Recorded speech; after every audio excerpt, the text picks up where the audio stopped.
Süd vəzinin kistaları, xərçənglə heç bir əlaqəsi yoxdur, amma ağrı verən, xəstələri narahat edən, bəzən iltihaplanan xəstəliklərdə süd vəzi kistalarının müalicəsində cərrahiyyənin dövrü bitdi.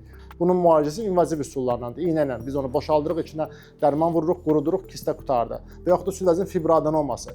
Xoş xəstəli şişlərdir, biopsiya eləmişik qadına, yəni UZI eləmişik, baxmışıq, mammografiya çəkmişik lazımdırsa, MRT də çəkmişik lazımdırsa, bunun fibroadenom olduğunu dəqiqləşdirmişik. Bu xoş xəstəli bir şişdir, onkolojik deyil, xərçəng deyil. Fibroadenomadan xərçəng yaranma ehtimalı 1%-in altındadır.